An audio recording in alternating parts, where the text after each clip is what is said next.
So, Paul, what do you think Collins learned from 1916? Collins realised that the British military and government, just start that again. You're grand. Okay.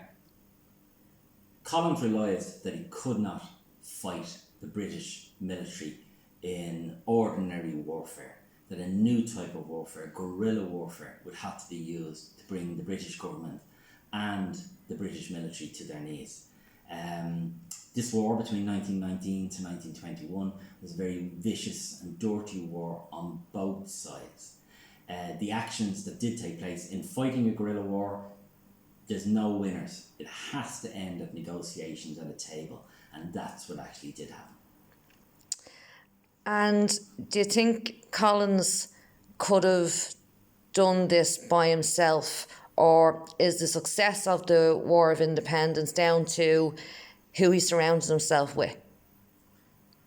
All good military commanders have good subordinates, and that's what Collins had.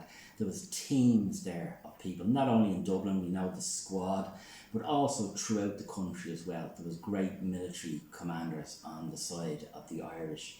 The British made many mistakes, which the Irish capitalised on and were very successful. Also, their propaganda by people like Erskine Childers, which went internationally, gave them great support from overseas. What's your view on Collins as a historian today? I think Collins is a very interesting person, not only from his involvement in the fight for Ireland's independence, but also where he came from as well, Cork County. And I think that's where you look at the man completely in those years. I think it's very, very important, rather than just looking on his military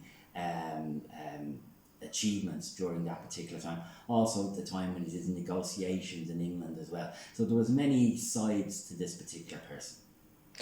And he must be one of the most written about figures of that period. Do you think there's more books to be written about him? I think so. As I mentioned, I think there's all different sides to this person. And I think historians will pick up on that and come at his life story from these different points. And it makes it very, very interesting. Have you any, what would it be? What do you think it would have been like if Collins hadn't have been around in 1916 or the War of Independence?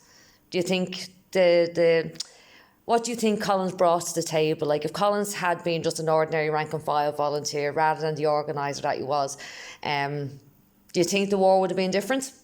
Yes, very different. I think Collins brought organisational skills and an element of command to the Irish Republican Army as it became after 1916. And I think that was important. A central command with a central leader.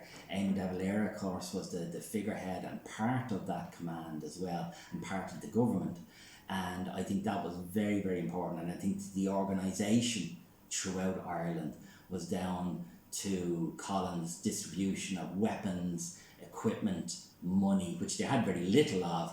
But once again, that was utilised very, very well by him. And also the ideas of counterinsurgency against British groups like the Auxiliaries and the Black and Tans as well.